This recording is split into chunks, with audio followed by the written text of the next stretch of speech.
إن الحمد لله نحمده ونستعينه ونستغفره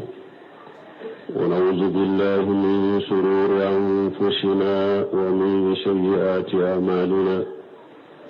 من يهده الله فلا مضل له ومن يضلل فلا هادي له، وأشهد أن لا إله إلا الله وحده لا شريك له، وأشهد أن محمدا عبده ورسوله صلى الله عليه وعلى آله وأصحابه وسلم تسليما كثيرا. أما بعد، أيها المؤمنون عباد الله، اتقوا الله تعالى وراقبوه جل شانه مراقبة من يعلم أن ربه يسمعه ويراه. أيها المؤمنون عباد الله، قال الله تبارك وتعالى: ألا إن أولياء الله لا خوف عليهم ولا هم يحزنون الذين آمنوا وكانوا يتقون. إن الله تمام أما الدنيا أما يفضلني anda ñini alafiya kan kisi kabanyiro kuntoro manan ka bara jugu ni alay jomin kanda ore kanda bagay ni alay jomin fili kanda bagati sorola ande sere ya ma shite minni bato ciela makka kami ala kelen bewte jojoronce alala ande sere ya muhammad wala ka jon wala ka cibendo kisi minne ma bakay ana ka dunkew ana ka serbaw ala ku kisi min ka cakosobe no tamina ka boy mu'minu ala ka jow aye shira la ni masamin korota lengo akado masamin kabo akado akurosili ba auka aka jatemina ko ala ka kurosili ba auka ko ni jonni mbado ko itiri ala aba ka kuma wume aba ye fana jonni den la halala no ba do ko ala ka korosili ba ale ka chogo mede be ka do fana ko ala ka korosili be ka chogo kelenna mu'minu ala ka jon ala ko masami hera kacha akoro talendo ako ale alaka jonnuno ale alaka bisinyugo ale alaka waliju ko siranya tuye joro tuye siranya tuye lagara ubesa kamunun to ko fe jian kono fana ute busu kasi ulu fana la balma min fulen ni nye mumini kelen akaka nyininkali do be ika nyininkali ika jabu do ni ye ɲininkali jaabu in do a ka kan mumuni kelen ye fana i k'i yɛrɛ jija ni ɲininkali jaabu a sababu o bɛ sabati la cogo min. o ye mun ye ɲininkali ye jumɛn ye? ala inna awliya allah la khawfu alayhim wala hum yahzanun. ala ka waliju siranya t'u ye jɔrɔ t'u ye. an ko jaabu juman be ni mu'mini kelen kan ka jaabu ɲini k'a dɔn. ni ye jaabu ɲini k'a dɔn i jija jaabu in sababu a ka sɔrɔ i la. o ye jaabu juman ye? o ye ɲininkali juman ye ni mu'mini kan ka jaabu ɲini ala ka waliju ye jɔn ye? ala ko ala ka waliju siranya ta ye jɔrɔ ta ye jɔn dɔ. mu'mini kelen kan ka min ɲininkali jaabu ɲini. a jaabu aya min fora jaabu bo kono alladhina amanu wa kanu yattaqun. ala ko ala ka jonyumo ala ka bisino ala ka waliju ko mu'minu de do ulu de do nu be limanani ala ye u be sira ala ye. faman kana mu'minan taqiyan kana lillahi waliya. ni mɔgɔ mɔgɔ ye mu'mini de i bɛ sira ala ye ala ka waliju de ye.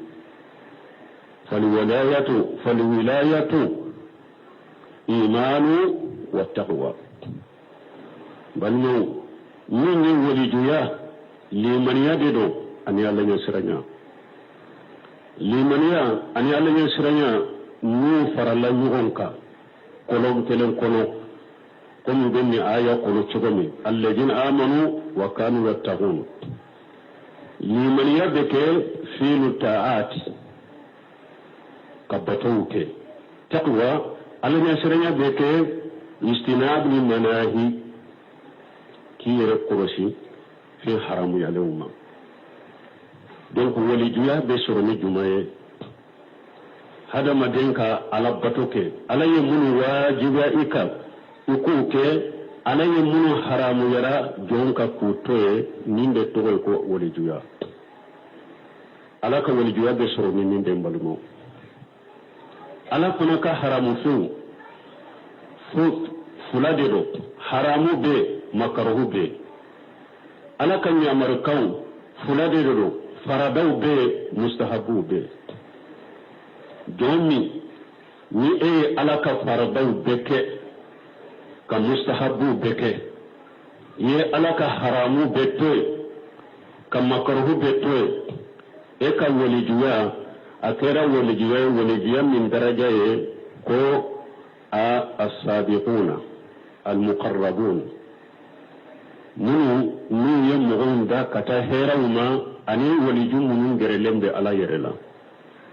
uba fodima al-muqarrabuna wayede min ye haramu be toye iye makarhu be toye iye farda beke ka mustahabu beke ka waliju ya degere ebe sabiquna udela al-muqarrabuna munun gerelembe ala la ka waliju ya be uludela ni mogo min kera ala ye farda munu wajibiya ka ye farda uke me ima sunna ni mustahabu ke ala ka balili fawna munu ni haramu ye iye untoye ne ni yere koroshi makarhuma ka woni ya degere ebe muqtashiru dela muqtashiru uba fode ma kinimbolo dunkew ka wali juya ebe muqtashidu la woni mo min kera sa junubu be bolo me ka junubu mu la se kafiriya degere fanama ika junubu mu la bo islamiya kono ni bo kafiriya degere ma me i haramu do toy i haramu do ke i wajibu do ke i wajibu do toy iba fo nin tigima al muslimu li ashi ko silama ala sosobara silama ala kutabaga المؤمن ناقص الإيمان أي المؤمن من كان لمريا ناقص الإيمان وليد دغري فلا بأني درجة فلو سابقون درجة فلنا مغتسلون مغوتو من بجنوبك مكجنوب لبو سلام يكونوا وبافو لما المسلم لآسي سلامة ديه مئة يكون سلامة على سوسوبها من groupe sababe abebe do arjanna kono groupe fulo sabiquna wal muharrabina nunu ani muqtashiru nunun be do arjanna kono bila hisabi wala azabi ala be nunun do arjanna kono facilité la jabatuka ni ye sabiquna wal muqtashiru ye من المسلم العاصي المؤمن الناقص الإيمان من السلامة من على سوسو سورنا يبلو سلامة على سوسو بغا يبدو أرجانا كونو ميكا رجانا دو أبسكة ني على ما يافي ميكا جنوبولا يبسكة دو تاسما كونو تاسما جانيني أبيكا جنوبو جاني كابويلا الله باينا بونا تارجانا ويسلامة على سوسو بغا إميكا جنوبو ألانا يافيما ولا إفنانا تارجانا ube ina ta jahannaba ni janina jahannaba kono junubu hakem min bula tasuma yulu jani ka boyla ti seneya ina boyna tar janna ni grupu sabare do balmo ni grupu saba ala yufo ayat kilan kono qur'ana kono summa awrasna alkitaba alladhina istafayna min ibadina wa minhum zalimun li nafsihi wa minhum muqtasidun wa minhum sabiqun bil khairati bi idhnillah ذلك هو الفضل الكبير جنات عدن يدخلونها يهلؤون فيها من أساور من ذهب ولؤلؤا ولباسهم فيها حرير يهلؤون فيها من أساور من ذهب ولؤلؤا ولباسهم فيها حرير. نهاية جروب سبب فو على قسم ورسل الكتاب الذين اصطفينا من عبادنا كو أكفي على يقرأ نتشني دي مغوما أي مغوم نسوغانتيا أكا جونا من يكيدن كمانتوه فمنهم جالم لنفسه على كو تشيدن كمانتوه مغو دوبولا ونكرا يركون تولو بغي ويجوني سلام على سوسولو سلام من يجنبو كيكا على سوسو كالا كواجبو توي كواجبو دو توي منون جالم لنفسه منون سلام سوغو منون يركون تولو بغي ديرو نجنبو كيلين على سوسو كيبي ومنهم مغتشدو ciren kan manton qur'ana ci dira qur'ana ci dira mulma alay qur'ana ci di mulma grupo fulana mutashidu ya jonne we alaka wajibi beke ne na mustahabu ke we haramu beto ne makarhu ko uluke ne ni mutashidu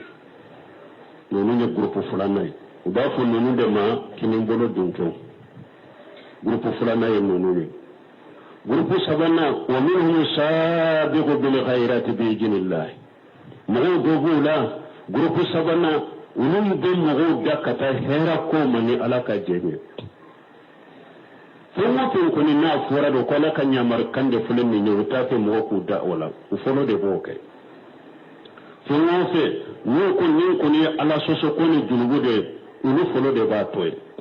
نحن ده سابق بالخيرات نحن ده السابقون المقربين ويقولوا ده ويألك واجب بك كما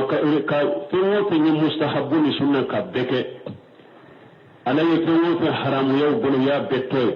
فروا في مكره يا بتوي بافوا من المسابقون نحن يقولوا سبناي تمني على ينفو أكو ذلك هو الفضل الكبير سابقون وتا ودي فسمنتا من كبو كوسغني على يوكي مغميني مي على قوايا لبا جنات عدن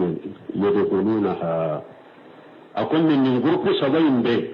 كو شيغي أرجانا سو من غروب سبعين بي بدو أرجانا كونو من غروب سبعين بي أكو بدو أرجانا كونو أرجانا ونودنا كنو يهلؤون فيها من أساور من ذهب ولؤلؤا وبو مصر أرجانا كنو نسني أن لؤلؤ ولباسهم فيها حرير وكا دون فين أرجانا كنو حرير فين وديرو على كان دو أرجانا كنو أوان بالمنو على كان ولجوفله ولجياي مني على كان واجبوك كمستحبوك haramu to makarhu to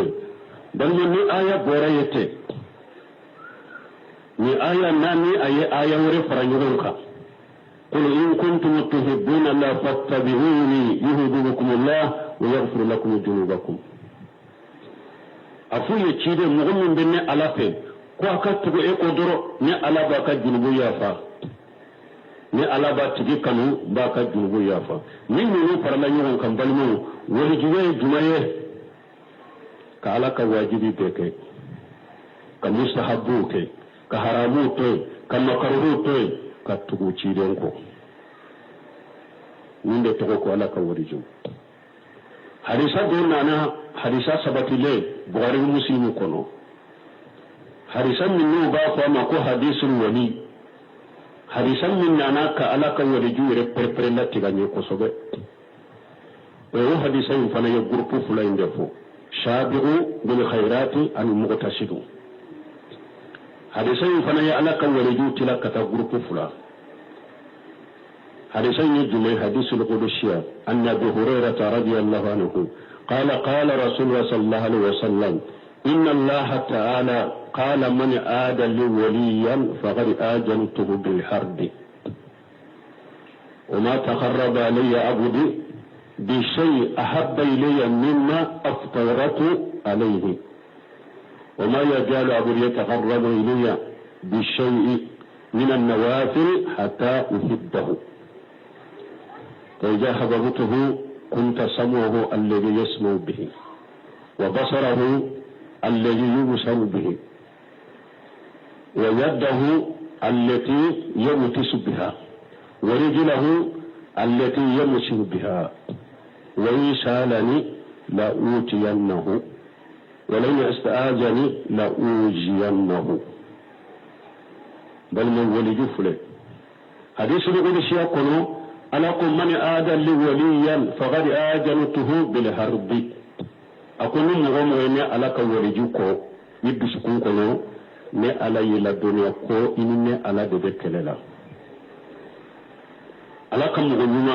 ni mo yode ko dusukun ko ibla law de controla ino te nyogo na ko ini ala de be nyogo ni mo ni ala ka do nyuma ko ala ko ne ala yila duniya ko ini ne ala yere de be kelena wa ko fala ko ma yataharraba alayya abudi bi shay'a habba ilayya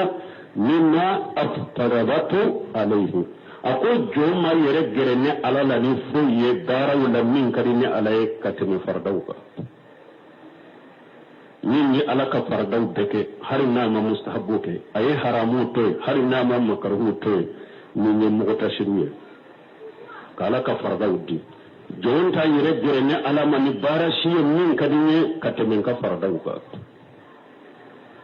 ni waliju daraja fulana أنا ما يجال أبو يتغرب إلي بالنوافل حتى أحبه أقول جون تولي نبي رجلني على من النافلة ويفني على بكم فردو كفي ni أي النافلة وكي كمستحب وكي كمكره وكي ni على بكم ni على فنين كجون من كانوا ni على بكي يتلوه ibe lamini kani tilo minye ibe nene kani tilo minye mbeki ka tilo mbeki nye ibe lajeli kani nye minye nebe ki bolo ibe minali kani bolo minye nebe kani shenye ibe tamani shen minye ninin tige na yene ala deni mba so na yin tanga nyini mba tanga ninye duni sisa al muqarrabina ash-shabiquna ninye fardaw ke kanafilaw faraka ka haramu to ka makruhu to ala ko jojo ni kera o chogola ala be ka hada madin tilo e chogodi abi tilo de koroshi ka bo haramu lamema ala be ke inyo e chogodi abi nyawo de tangaye tunyo koroshi te haramu la jenuye ala be ke bolo e chogodi abi bolo de koroshi te haramu minanuye ala be ke shenye chogodi abi shen de koroshi te tamakata haramu yorola awa nin jo ni ala deli pengo pen ala bokiye yoro ni joro na israna ye ala tanga ni ko akitanga kabo ko jugumima ala bi tanga kabo ala ukuni hadisa de mahadisul wali hadisa mi rena na ka waliju ka perpere la tigani waliju yere jumaye ni hadisa de perpere la tigani ja waliju yede nimbe ala ka farda beddi abe sunna ni mustahabu beke abe haramu beto abe makruhu beto waliju ninde balma walijiya fulade walijiya ninde ambe ala deli ala mi masami ni e wa pembe pensi ba lede bolo ambe ala deli ni walijiya munu fulani ne ala ko sabatanya kanke mogonye nande ala ka wajibu ke ka mustahabu ke kanke mogonye namba nyere kuroshi ka bo haramu ni makarhuma barakallahu li wa lakum fil qur'ani al hakim wa nafani wa iyyakum bima fihi min al dhikri al hakim aqulu qawli hadha واستغفر الله لي ولكم ولسائر المسلمين من كل ذنب واستغفروه انه هو الغفور الرحيم.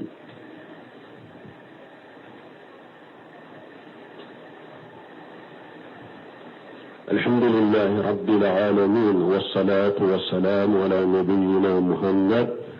وعلى آله وأصحابه وسلم تسليما كثيرا. أما بعد عباد الله قال تعالى فلا تزكوا أنفسكم وهو أعلم بمن اتقى بل مسلك في تشيرنك ألا أقوى كنا أيرتمو أكرا ينسليا أكنا يرمجمو مغمين بشرا على يني على بقودو بل ما ولجيته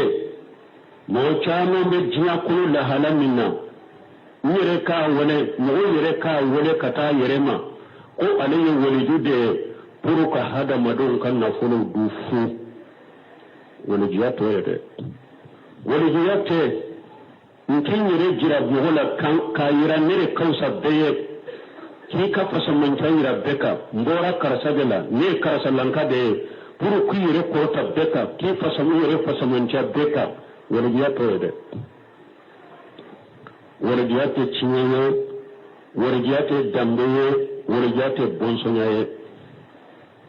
warjiya limon yani Allah ya siranya da balmo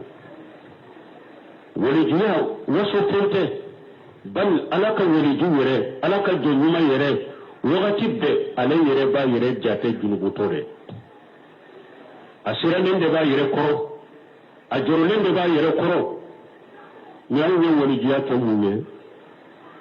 mogo ya tanu ka tema ka hakela yere fana jinana ye ko karasa sera degre minna ko ulu ta banna ko ulu be mogo wore de makara ko la te ulu minani junubu ye tuguni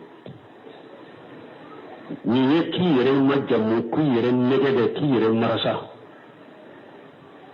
woni juya be joni ala chede o te yira mogo la o te ki yere korota mogo ka o te ki yere majamu noye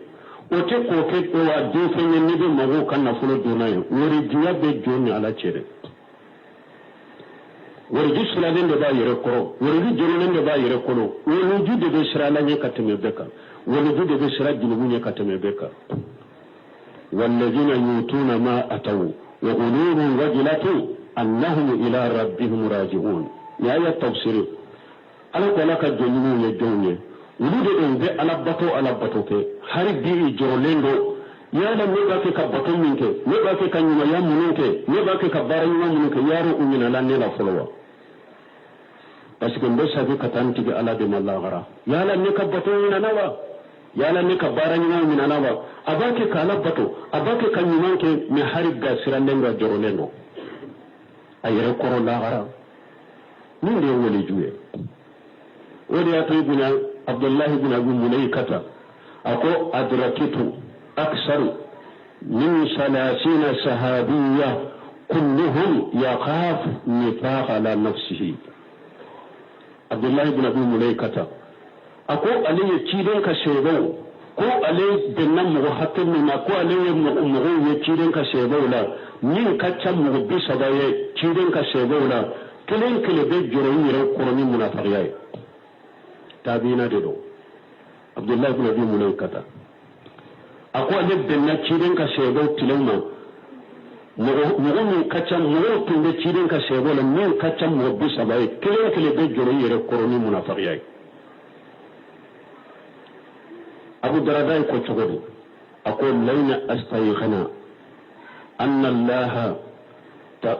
Allah taqabbala minni salatan wahidan ahabbu ilayya min ad-dunya ma fiha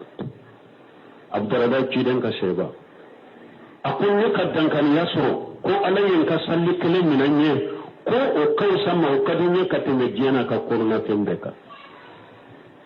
ne ka do kaddan kan ya nayi ko alayin ka salli kele minanye ko kadi ale ka temejena ka korona tembeka ngalino ayu ka jamana ko no jiya ko no be sika ke woni juwe chugodi ete ye hi juwerola ebe sika ke woni juwe chugodi ete jakabo ebe sika ke woni juwe chugodi ete ye jama misirula ebe sika ke woni juwe chugodi ete ye rekolo she haramula bali eye alaka jugude woni juwe te woni na fulo dunyo alaka woni juwe rebe sira hadama de hakenye de abesira wani tanye abin wasu wani fanye wani duyere ne shi gina halala bai balo odila wani duyere shira hada madai hakan yadda الحسن البصري يقول آيات توصيلنا والذين يؤتون ما أتوا وقلوبهم وجلة أنهم إلى ربهم راجعون أقول إن المؤمنين جماع إحسانا وصفقة وإن المنافق جماع إساءة وأبنا. الحسن البصري يقول آيات توصيلنا أقول مؤمنين نمان كيلي أني كسر على كم مؤمنين أفلا فرنغونغا abake ka nyumanke abake ka batoke abake ka siralanye abake ka jura yere koro abake ka sira yere koro ne mugo ba fo esibile yere bi nyana ye nyana ma ko yomene kama do ko e yulu ka garantita ko e be yulu ga aljanna kono ko e be ala deli yulu ye e yere sonno ma I jor lentu yere koro isra lentu yere koro ibake ka jumbu mun ke nya tula yere ebe suka kai wali juye mu mumini yede min ye bara nyuman ke abake ka sirala nye fana abake ka jora yere koro abake ka yere makara ninde to ko mumini ako wa innal munafiqa jamaa isaatan wa amuna ni munafiqi ala soso junubu aye one hakili sigi de fara nyonga ala sosoni junubu ani hakili sigi munafiqun fulade fara ɲɔgɔn ka kasigi abe junubu la abe ala soso la wajibu ma dafa bolo ama yere kursi haramu bema hari ona tabe ayi hakili sigi sɔrɔ fo akoyo mani kama do ko ale be surnyali donc mo go doye alhasil basal kun yi munafiqiya de kabara juguni hakili sigi fara ɲɔgɔn ka ebe bara jugu kala ema alaka wajibi be dafa yere ema alaka wajibi be di ema yere ko salaka haramu be ma yere hari bi e hakili sigilendo ko yomani kama do ete la jaba ete pese e ka kalande e ka jama e bulu do arjanna ko la hawla wala quwwata illa billah bal mo an kasira lañu gonu ba fu waliju fulade min yala ka wajibi be ke ka mustahabu ke ka alaka haramu bete ka makarhu te atugura chiden go sallallahu alaihi wasallam ni waliya daraja fulo waliya daraja fulana ayo wajibi beke harim na masaka mustahabu ke ayo haramu te harim na masaka makarhu te min fane alaka waliya daraja fulana muqtasidu awala ka waliya min daraja fulana de ni ogore silama ala sosula uto silamiya hakke min dila ala ka waliye ni o hakke junubu hakke min di bolo ala ka jugu ni junubu hakke o silamu uto ambe ala deli jamanai ani silamu jiya kono ala ka hakki man duma de o ka ala ka waliye ni shaytane ka waliye do ko bonu wonna ko qur'ana yere waliye ke fulado ala ka waliye be qur'ana kono shaytane ka waliye be إن أولياء الشيطان ألا إن أولياء الشيطان وذكر نقول شيطانك ولجوبه ألك ولجوبه وليات كتاب الدلالة من كما شيخ الإسلام ابن تيمية بنو الفرقان بين أولياء الرحمن وأولياء الشيطان كفران فنشيا من ذلك ولجوني شيطانك ولجوني وغنشي ألك ولجوني الدنيا إمام نصافي كو نني مغو أبطن نسمي دقوشي ko kaba ko len bake ka kai akwan kana kaba ko la fulode atigila mo ka fotaw ana ketaw ayira qur'ana ni ci don ka sunna ma na ka fotaw ni aka ketaw ni qur'ana ni sunna ya nyogonta ayo panni min ke sanni dugu ce bonyado ala ya kai ba fo ni de makaramatul awliya ala be bonyan ni ka jongu mawye ni mo panna sanni dugu ce atamana jika aka kuma fota na keta wirara qur'ana ni hadisala qur'ana ni sunna ma aka fota na ka keta ini qur'ana ni sunna te nyogon sirala qur'ana ni sunna bu fa aleka fota na keta ba fa na aye panni min ke sanni duguce aye tama min ke jika abe shaytane de boro ala tabe ala tebe shaytane de tamana na jika shaytane de panana e sanni duguce ala ko woli jutere shaytane ko woli jubero ate foila ni shaytane ya ni shaytane barate ala ka kisi ala kan tanga awa nado waliju nyini Qur'an aya kono waliju fule cidon ka risaw kono waliju fule caman min be jiya kono sisan na ba yere kata awele kata yere ma ko waliju wali nafulo dunan de fu ani shaytanin waliju ani alaka jugu ani cidon ka sunna ka jugu alaka kisu toroma alaka silamu kisu toroma rabbana atina fid dunya hasanatan wa fil akhirati hasanatan wa qina azaban nar ربنا لا تجوع قلوبنا بعد إذ هديتنا وهب لنا من لدنك رحمة إنك أنت الوهاب اللهم اجعل الإسلام والمسلمين وذل الشرك والمشركين ودمر أعداءك أعداء الدين برحمتك يا أرحم الراحمين سبحان ربك رب العزة عما يصفون والسلام على المرسلين والحمد لله رب العالمين.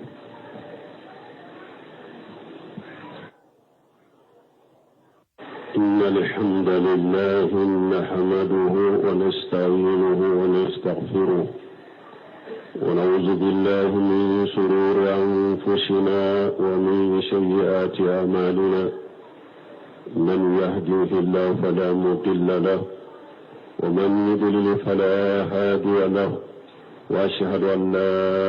إله إلا الله وحده لا شريك له وأشهد أن محمدا عبده ورسوله